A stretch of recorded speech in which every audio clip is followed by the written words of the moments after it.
Ονομάζομαι Καλλιόπη Εμμανουηλίδου και είμαι εκπαιδευτική και συμβουλευτική ψυχολόγος. Ζω και εργάζομαι στην Θεσσαλονίκη ως ψυχολόγος και επιμορφώτρια.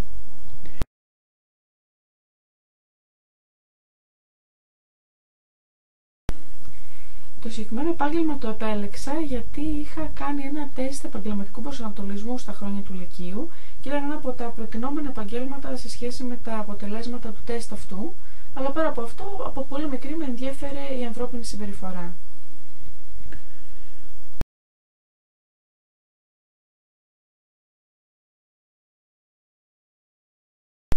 Ο κλάδος της ψυχολογίας προσφέρει πάρα πολλές εξειδικεύσεις ανάλογα με την μεταπτυχιακή ειδίκευση που θα ακολουθήσει ένας απόφοιτος.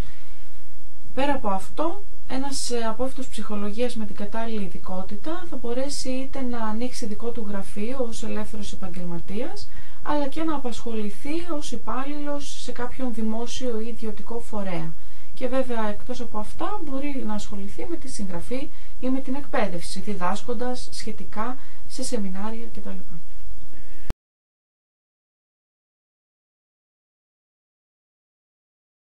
Ασχολήθηκα με την εκπαιδευτική και συμβουλευτική ψυχολογία γιατί συνδυάζει δύο αγαπημένα πεδία, την εφαρμογή δηλαδή της ψυχολογίας στον χώρο της εκπαίδευσης, αλλά πέρα από αυτό έχω ασχοληθεί και με άλλα αντικείμενα, όπως είναι για παράδειγμα η διαχείριση του άγχους, αλλά και η ψυχολογία της διατροφής. Έχω συγγράψει μάλιστα και σχετικά βιβλία, την ψυχολογία της διατροφής, γυρίζω σελίδα στο άγχος και γυρίζω σελίδα στη διατροφή. Οπότε εφάρμοσα τις γνώσεις αυτές μέσα από την ψυχοθεραπεία, αλλά και από τη συγγραφή βιβλίων και την παράδοση σχετικών σεμιναρίων. Από τις ειδικότητες της ψυχολογίας υπάρχουν κάποιες οι οποίες θα έχουν, τα προγνωστικά λένε ότι θα έχουν ιδιαίτερη ζήτηση στο μέλλον. Πέρα από την κλινική ψυχολογία που μέσα από τις πολύ συνηθισμένες πλέον διαταραχές της κατάθλιψης και του άγχους έχουν αυξανόμενη ζήτηση οι ψυχολόγοι, διαφέρονται και άλλες πιο εξειδικευμένες κατευθύνσεις, όπως για παράδειγμα η ψυχολογική διάσταση της διατροφής, που λόγω και των επίκαιρων προβλημάτων αλλά και των διαστάσεων που παίρνει για παράδειγμα στη χώρα μας η παχυσαρκία, φαίνεται να έχουν όλο ένα και περισσότερη ζήτηση ως κλάδι της ψυχολογίας.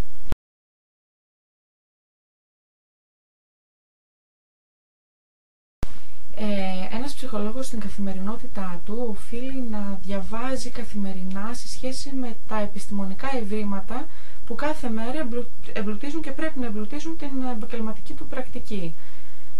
Φυσικά θα γεμίσει το χρόνο του ενδεχομένως με ψυχοθεραπευτικές συνεδρίες, με παρακολουθήσει ή με παράδοση σεμιναρίων ή διάφορων επιμορφωτικών προγραμμάτων. Εγώ προσωπικά, λόγω και της συγγραφικής μου δραστηριότητας, διαβάζω πάρα πολύ σε σχέση με την επιστήμη μου και φυσικά συγγράφω όσο επιτρέπουν οι υπόλοιπες υποχρεώσεις για την έκδοση βιβλίου.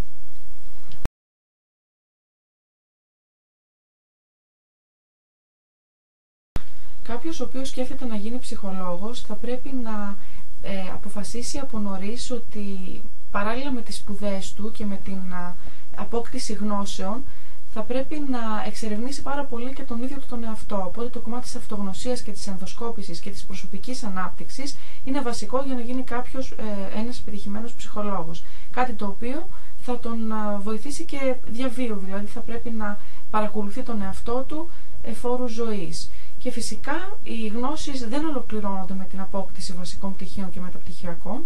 Επειδή η ανθρώπινη συμπεριφορά είναι πολύπλοκη και επειδή διαρκώς εξελίσσεται η επιστήμη σε σχέση με τα ευρήματα, ο ψυχολόγος θα πρέπει πάντα και να επιμορφώνεται παρακολουθώντας σχετικά σεμινάρια κτλ, αλλά και να διαβάζει εφόρου ζωής σε σχέση με την ανθρώπινη συμπεριφορά και με τις σχετικές έρευνες που τον πληροφορούν για όλα αυτά.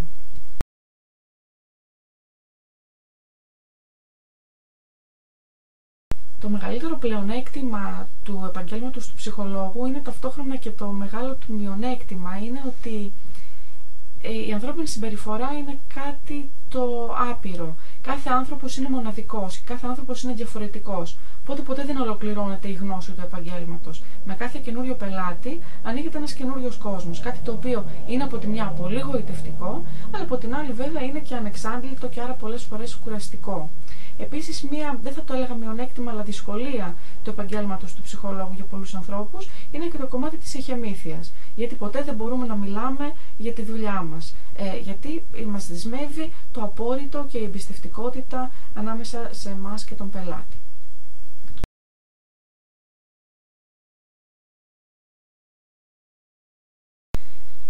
Πολλοί μαθητές αναρωτιούνται σε σχέση με το επάγγελμα του ψυχολόγου και έτσι φαίνεται ότι έχουν δημιουργηθεί κάποιοι μύθοι για το επάγγελμα αυτό.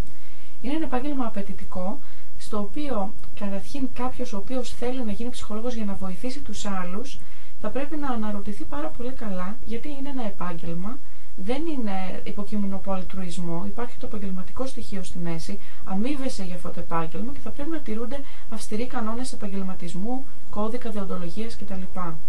Επίσης, μια ακόμα παρερμηνία του επαγγέλματος του ψυχολόγου είναι σε σχέση με τη συμβουλή. Ο ψυχολόγος δεν δίνει συμβουλές και δεν κατευθύνει κάποιον, δεν καθοδηγεί, βοηθάει τον πελάτη από μόνος ο πελάτης να μπορέσει να αξιοποιήσει τις σκέψεις του.